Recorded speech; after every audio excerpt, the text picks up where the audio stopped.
Dear students, welcome to the lecture series on power supply for 5th semester physics syllabus. Look at the syllabus. It goes like this. We have unregulated bridge rectifier, in which we are going to study a full wave bridge rectifier and the circuit analysis such as its efficiency, ripple factor, PIV and voltage regulation.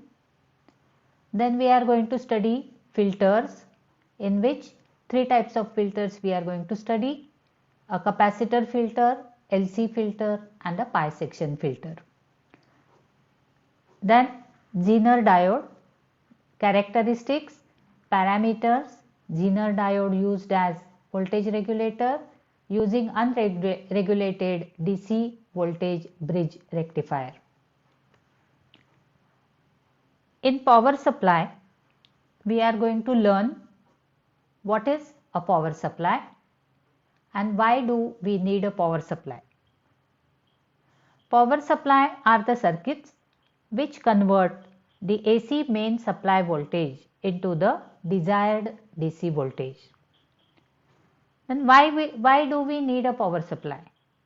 It's because for many electrical appliances we need a voltage of the order of 5 volt, 6 volt, 12 volt, 24 volts, etc.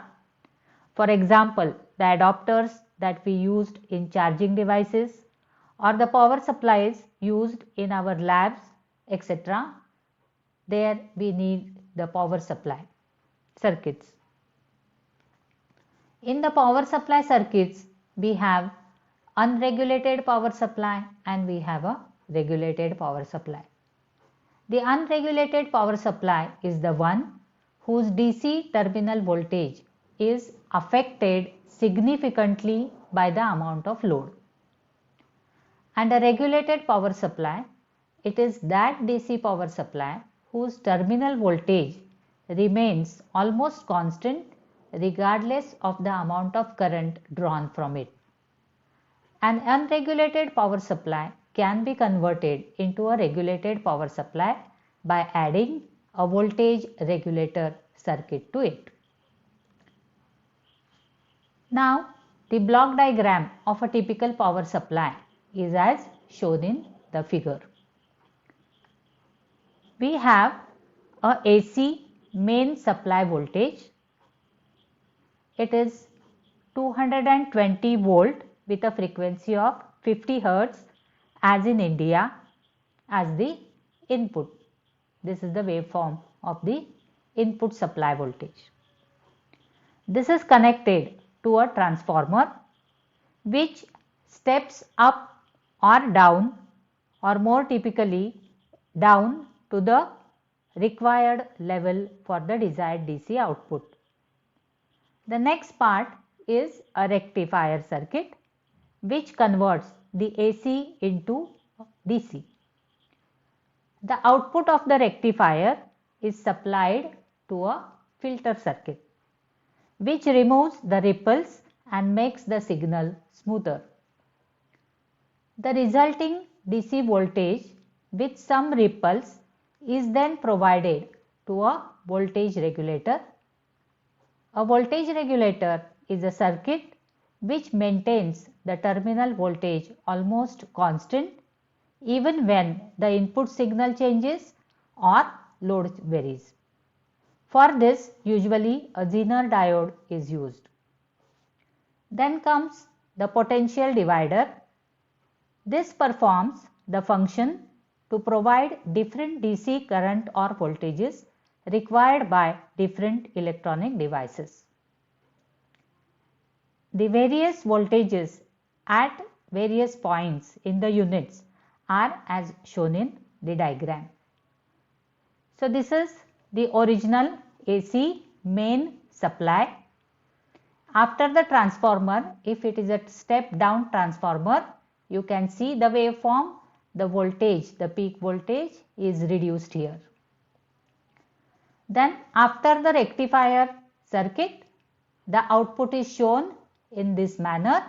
In this, we have a unidirectional current or voltage, but you have the pulsations which are present in the output. After the filter circuit, the output goes like this. In this, these pulsations, they are removed, they are reduced the little, correct? And then after the voltage regulator, you can see the almost constant value of the DC current or voltage is obtained. So therefore, the voltage regulation is very, very important, and this regulated voltage or current, it is taken across the load resistance. So always across the load we get a DC output supply from a power supply here.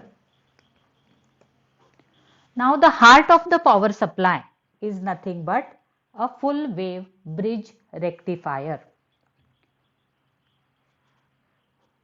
The rectifier converts the AC circuit into a DC circuit.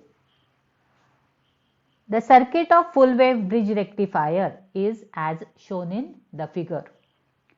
The diode D1, D2, D3, D4 are arranged in the form of a V-Stones network or bridge.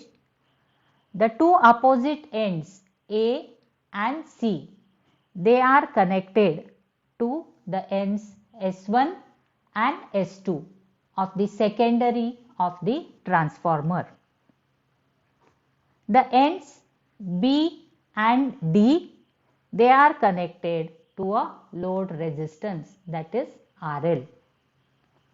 The primary P of the transformer is connected to the AC main supply, which is input.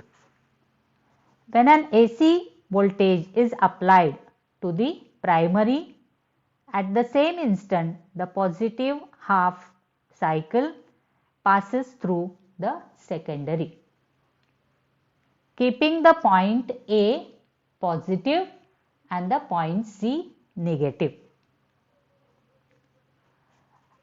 As the point A is positive, D1 and D2, D1 and D3, So the diode D1 and D3, they are forward biased. Okay, this is the P type. So P type connected to the positive, they are forward biased. And a current flows in the circuit. So this is a forward bias, current flows through the circuit. The direction of the current is given by A, B, then you have RL, then it goes to D, then you have C, then S2, then S1 and back to A. So that is the direction of the current, which is unidirectional. In the same time, D2 and D4 will not be conducting since they are reverse biased. So now the flow of current during the first half cycle and the second half cycle is shown in these two diagrams. In the first half cycle, we have just seen point A is positive, D1 is forward bias, current flows like this and comes to D. D3 is again forward bias, and then you have it goes to S2, S1 and A. Correct? So it just flows like this. So this is the direction of the current in the first half cycle. During the next half cycle, what is happening is the point A is negative and C is positive in this case. Therefore, diode D2 and D4, they are forward bias and they conduct the current in the direction you have C, B, then you have RL, then you have D, then A, then S1, then S2 and back to C. This is the direction of the current. So again you can see the current is flowing in the same direction as that of the first cycle through the load resistance RL here.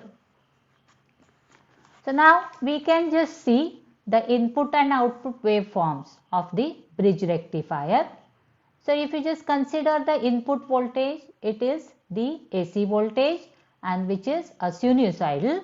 So you have the wave goes like this, 0 to pi, then pi to 2 pi like this, the first wave you can see like this. Then you have the second wave is like this, correct? So you have the positive half cycle, you have the negative half cycle like this. So this is the input voltage. What happens in the positive half cycle? So in the positive half cycle, D1 and D3 they are conducting. So you get the output due to D1, output due to D3. But these negative half cycles they are cut off, correct? So you get the current flowing in the same direction in these two half cycles.